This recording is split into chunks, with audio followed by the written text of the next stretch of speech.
Going back to the beginning, no, I don't care about what Kerry said at all. It has no influence on me. You're the president of a country whose citizens are fleeing. Half of your fellow citizens. The people are not only fleeing because of the terrorists of ISIS or the rebels, but also because of you. What do you mean by me? I'm not asking people to leave Syria. I'm not attacking people. I'm defending the people. The people leaving Syria for two reasons. The first reason is the action of the terrorists, direct action in killing the people. The second one is the action of the terrorists in order to paralyze the life in Syria, attacking schools, destroying infrastructure in every sector. Third, the embargo of the West that pressed many Syrians to find their livelihood outside Syria. These are the main reasons. If you can see that the second factor and the third factor are related, I mean the role of the terrorists and the West in undermining, in hurting the livelihoods of the Syrian is one, and let's say is a commonality between the terrorists and Europe. When you speak of terrorists, who do you mean by that? Surely ISIS, but also the Free Syrian Army or the Kurds? What I mean is like what you mean as a Swiss citizen. If you have anyone who carry machine guns or armaments and killing people under any titles and committed vandalism, destroying public or private properties, this is terrorist. Anyone who adopt political way in order to make any change he wants, this is not a terrorist. You can call him opposition, but you cannot call somebody who is killing people or holding armaments, you cannot call him opposition in your country, in my country as well. But you don't have any free opposition in your country? Of course you have. Of course you have. You have real opposition. You have people who live in Syria, who their grassroots are the Syrian people. They're not opposition who were forged in other countries like France or UK or Saudi Arabia or Turkey. We have them. And you can go and meet them and deal with them with your camera. You can do that yourself. How do you explain to your three children what is happening in Aleppo? I'm sure that you're discussing about it at the family table.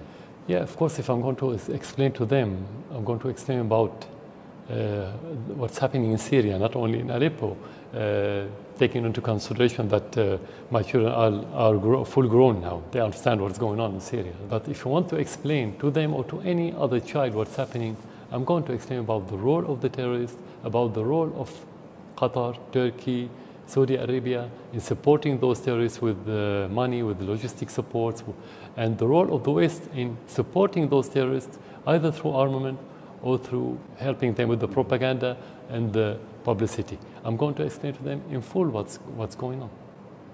Do you, as a father, also say you have nothing to do with the bombardments of the hospitals in Aleppo?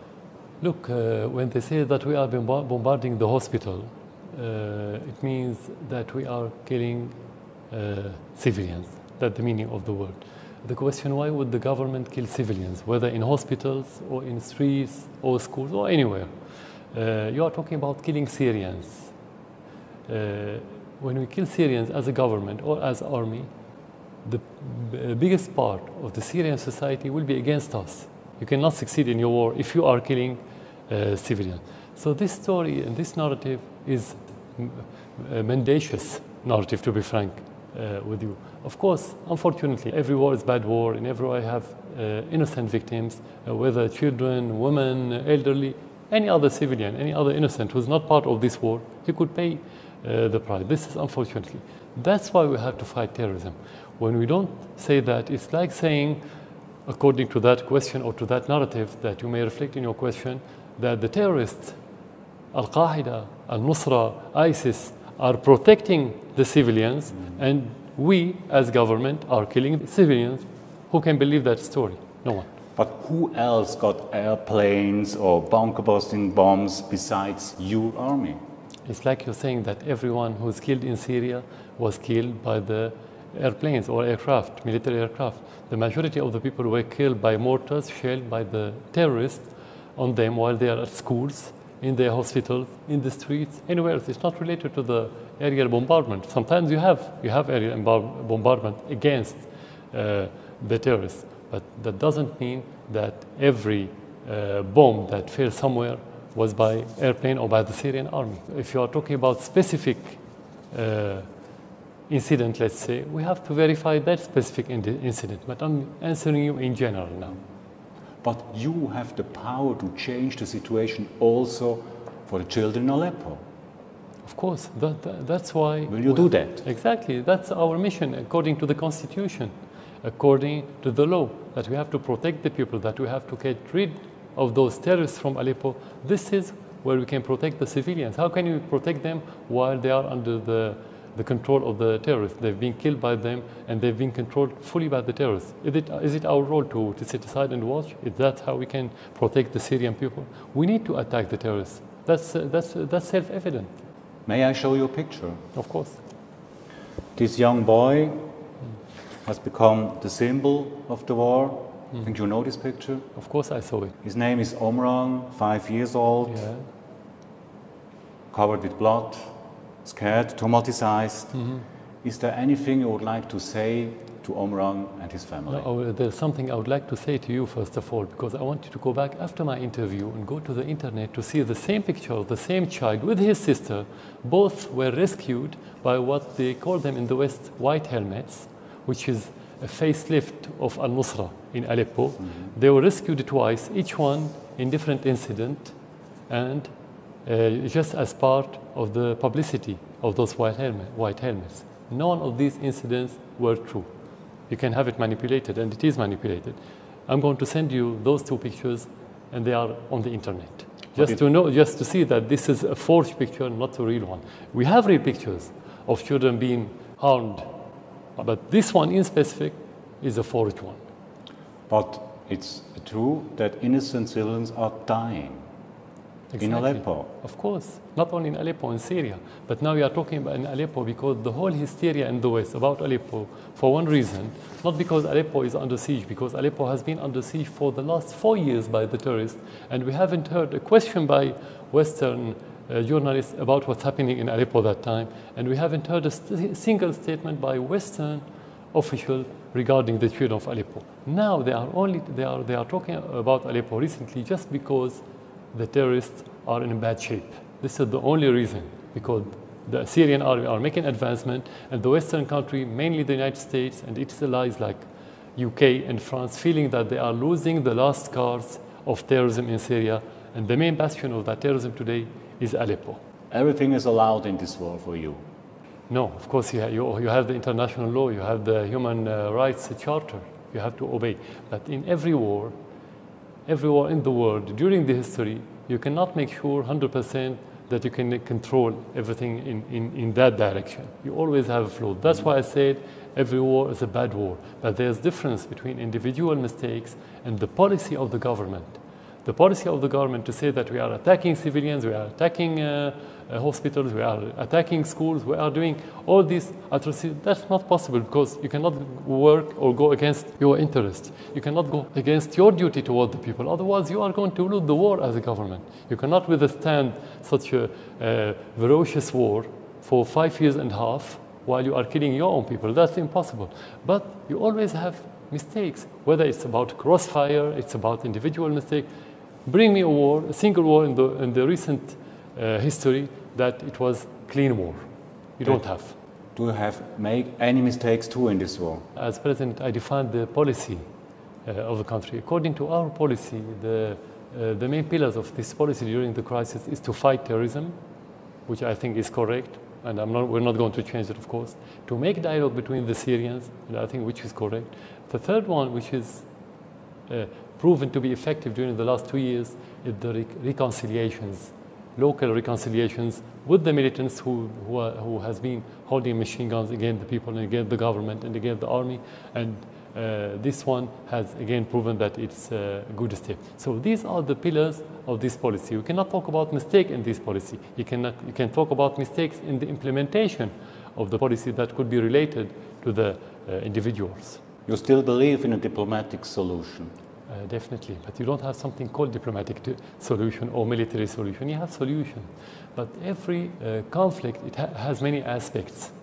One of them is security, could be like in our situation, and the other one is the political acts or aspect of this solution. For example, if you ask me about how can you deal with Al-Qaeda, with Al-Nusra, with ISIS, is it possible to make negotiations with them? They won't make. They're not ready to. They wouldn't. They have their own ideology, repugnant ideology. So you cannot make political solution with this part. You have to fight them. You have to get rid of them. Well, if you talk about dialogue, you can make dialogue with two entities. The first one, political entities, any political entities, whether with or against or in the middle, and with every militant who is ready to give in his armament for the sake of the security or stability in Syria. Of course, we will believe in it. There are news from Russia about a short humanitarian pause in Aleppo on Thursday. What does it mean, this humanitarian pause? Can you explain? Yeah, it's a short halting of operations in order to allow the humanitarian supply to get into different areas in Aleppo, and at the same time to allow the civilians who wanted to leave the terrorist-held areas to move to the government-controlled area. Is this really a step, an important step? Of course, it is an important step at the beginning, but it's not enough. It's about the continuation. How can you allow those civilians to leave? The majority of them wanted to leave the area held by the terrorists, but they won't allow them. The others shoot them, or they kill their families if they leave that area. Russia is on your side. What does it mean for you? No, it's not on my side. It's on the international law side. It's on the other side, which is opposite to the terrorist sides. This is the position of Russia, because they wanted to make sure that the international law prevails, not the Western agenda in toppling every government that doesn't fit with their agendas. They wanted to make sure that the terrorism doesn't prevail in that area that would affect negatively the Russians themselves, Russia itself as a country, and Europe and the rest of the world. That's what it means for Russia to stand beside the legitimate Syrian government and the Syrian people. Mr. President, you use chemical weapons and barrel bombs in Syria against your own population. These are UN reports. You can't ignore it. You are talking about two different issues. The chemical issue, it was proven to be false, and they haven't a shred of evidence about the Syrian army using chemical weapons, particularly before we give up our arsenal in 2013. Now we don't have it anyway. Before that, it was fiction, because if you want to use such mass destruction armament, you're going to kill thousands of people on one incident, and we didn't have such an incident. Besides that, we wouldn't use it because you're going to kill your own people, and that's against your interests. So this is a false allegation. We don't have to waste our time with it. You live in Syria. There's traditional war, but there's nothing related to mass destruction armament. But the UN report is not a fiction. The UN report never has been credible, never. And because they put reports based on allegations, based on other reports, on fourth report, and they say this is a report. Did they send a delegation to make investigation? They sent one in 2013, and it couldn't prove at all that the Syrian army used chemical weapons. This is first. The second, which is more important, the first incident happened at the beginning of 2013 in Aleppo, when we said that the terrorists used chemical weapons against our army, and we invited the United Nations to send delegation. We did. And that time, the United States opposed that delegation because they already knew that this investigation, of course, if it's impartial, is going to prove that those terrorists, their proxies, used chemical armaments against the Syrian army. Regarding the barrel bomb, I want to ask you what the definition of barrel bomb. If you go to our army, you don't have in our record something called barrel bomb. So how do you understand it? Just want to know how I can answer you. What a barrel bomb is. We have bombs. It's a destruction, and it's against humanitarian law. Every bomb can make destruction, every bomb. So you don't have bomb to make nothing. So this is a word that's been used in the West as part of the Western